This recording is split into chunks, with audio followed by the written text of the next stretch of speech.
Friends, ಪರಿಶಿಷ್ಟ ಜಾತಿಯಲ್ಲಿ ಮೀಸಲಾತಿ ಬಗ್ಗೆ ಸಚಿವ ಸಂಪುಟದಿಂದ ಒಂದು ಹೊಸ ನಿರ್ಣಯ ಕೈಗೊಂಡಿದೆ. ಸೊ ಅದೇನಪ್ಪ ಅಂತಂದರೆ, ಕರ್ನಾಟಕ ರಾಜ್ಯದಲ್ಲಿ ಶಿಕ್ಷಣ ಮತ್ತು ಸರ್ಕಾರಿ ಸೇವೆಯಲ್ಲಿ ಪರಿಶಿಷ್ಟ ಜಾತಿಯ ಹಾಗೂ ಅದರೊಳಗೆ ಬರುವಂಥ ಉಪಜಾತಿಗಳಿಗೆ ಸೇರಿದವರಿಗೆ ಪ್ರಾತಿನಿಧ್ಯತೆ ಕೊಡಬೇಕು. ಮತ್ತು ಒಳ ಮೀಸಲಾತಿಗೆ ಅಂದರೆ ಒಳಗೆ ಬರೋ ಸಬ್ ಕ್ಯಾಸ್ಟ್ಗಳಿಗೆಲ್ಲರಿಗೂ ಪ್ರತಿಯೊಬ್ಬರಿಗೂ ಎಲ್ಲರಿಗೂ ಅವಕಾಶ ಸಿಗಬೇಕು ಅನ್ನೋ ಉದ್ದೇಶದಿಂದ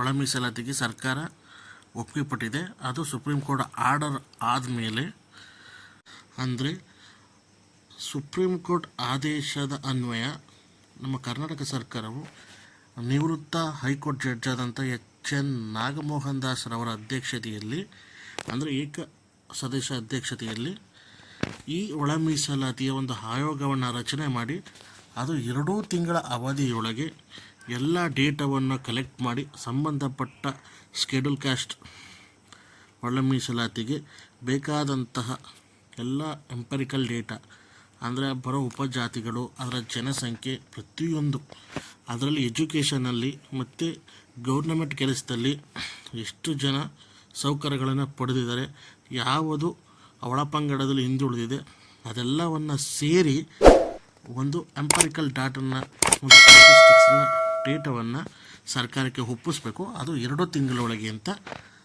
ಆದೇಶವನ್ನು ಸರ್ಕಾರ ಹೊರಡಿಸಿದೆ. ಸೊ 12/11/2024 ಸೊ ಇದರ ಬಗ್ಗೆ ಮಾನ್ಯ ಮುಖ್ಯಮಂತ್ರಿಗಳು ಸ್ಪಷ್ಟನೆ ಪಡಿಸಿದ್ದಾರೆ. ಸೊ ನೀವೇ ನೋಡಿ ಅದನ್ನು.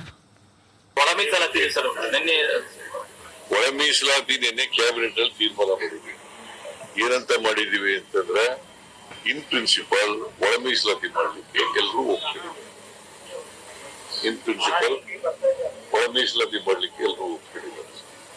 ಒಂದು retired high court judge 1 man commission ಅನ್ನ ಮಾಡ್ತೀವಿ. ಅವರು 3 ತಿಂಗಳೊಳಗಡೆ ವರದಿ ಕೊಡಬೇಕು. ಈಗ ಎಂಪೆರಿಕಲ್ ಡಾಟಾ ಇಲ್ಲ ಅಂತಕ್ಕಂಥದ್ದು ಕೆಲವರ ಅಭಿಪ್ರಾಯ. ಅದಕ್ಕೋಸ್ಕರ ಎಂಪೆರಿಕಲ್ ಡಾಟಾ ತಗೊಳ್ಳಿಕ್ಕೋಸ್ಕರ ಒಂದು 3 ತಿಂಗಳಲ್ಲಿ ವರದಿ ಕೊಡ್ಲಿಕ್ಕೆ ಒಂದು ಕಮಿಷನ್ ಅನ್ನು ಮಾಡ್ತೀವಿ. ಕೂಡಲೇ ಮಾಡ್ತೀವಿ ಕಮಿಷನ್. ಅದಕ್ಕೆ ಟರ್ಮ್ಸ್ ಆಫ್ ರೆಫರೆನ್ಸ್ ಕೂಡ ಕೊಡ್ತೀವಿ. ಆಮೇಲೆ ಯಾವ ನೋಟಿಫಿಕೇಶನ್ ಆಗಿದಾವೆ ರಿಕ್ರೂಟ್ಮೆಂಟ್ಗೆ ಅವು ಮಾತ್ರ ಬಿಟ್ಟು ಇನ್ನು ಉಳಿದಂತೆ ನೋಟಿಫಿಕೇಶನ್ ಮಾಡೋಣ. ಜಡ್ಜ್ ಇವತ್ತೇ ಮಾಡ್ತೀವಿ. ಈಗ ನೋಟಿಫಿಕೇಶನ್ ಇಶ್ಯೂ ಆಗಿದಾವ ಅಷ್ಟೇ. 3 ತಿಂಗಳಲ್ವಾ, 3 ತಿಂಗಳು. ಈಗ ನೋಟಿಫಿಕೇಶನ್ ಇಶ್ಯೂ ಆಗಿ ಪ್ರೋಸೆಸ್ ಶುರುವಾಗಿದಾವಲ್ಲ, ಅವನ್ ತಿಳಿಸಲ್ಲ. ಮಾನ್ಯ ಮುಖ್ಯಮಂತ್ರಿಗಳು ಸ್ಪಷ್ಟಪಡಿಸಿದಂತೆ ಯಾವುದೇ ವಿದ್ಯಾರ್ಥಿಗಳು ಆತಂಕ ಪಡುವಂತಿಲ್ಲ.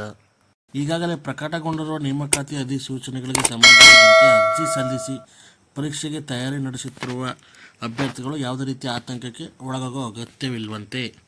ಸೊ ಚಾಲ್ತಿಯಲ್ಲಿರೋ ನೇಮಕ ಪ್ರಕ್ರಿಯೆಗಳು ಮುಂದುವರಿಯುತ್ತವೆ ಅಂತ ಹೇಳಿದ್ದಾರೆ. ಹೊಸ ನೇಮಕಾತಿ ಪ್ರಕ್ರಿಯೆಗಳಿಗೆ ಮಾತ್ರ ನಿರ್ಬಂಧವನ್ನು ಹೇರಿಸಿದ್ದಾರೆ. ಸೊ ಈಗ ಆಲ್ರೆಡಿ ಅರ್ಜಿ ಸಲ್ಲಿಸಿರೋದು, ಹಾಗೆ ಅರ್ಜಿ ಸಲ್ಲಿಸಿರುವಂತಹ ನೇಮಕಾತಿ ಪ್ರಕ್ರಿಯೆಯಲ್ಲಿರುವಂತಹ ಎಲ್ಲ ನೇಮಕಾತಿಗಳಿಗೆ ಯಾವುದೇ ರೀತಿ ತೊಂದರೆ ಆಗೋದಿಲ್ಲ. ಅಂದರೆ ಹೊಸದಾಗಿ ಯಾವುದೇ ರೀತಿ ಅರ್ಜಿಗಳನ್ನು, ಅಧಿಸೂಚನೆಯನ್ನು, ಜಾಬ್ ನೋಟಿಫಿಕೇಷನ್ ಕಳಿಸೋ ಹಾಗಿಲ್ಲ. ಸೊ ಎಲ್ಲ ವಿದ್ಯಾರ್ಥಿಗಳು ಯಾವುದೇ ರೀತಿ ಆತಂಕ ಪಡೋ ಅಗತ್ಯ ಇಲ್ಲ. ಸೊ ಏನೇ ಇದ್ದರೂ ಕಮೆಂಟಲ್ಲಿ ತಿಳಿಸಿ. ಸೊ ಇದೇ ಥರ ಹೆಚ್ಚಿನ ಮಾಹಿತಿಗಳಿಗೋಸ್ಕರ ನಮ್ಮ ಚಾನಲ್ನ ಸಬ್ಸ್ಕ್ರೈಬ್ ಮಾಡಿ. Thanks for the watching. ಎಲ್ರಿಗೂ ಒಳ್ಳೆಯದಾಗಲಿ.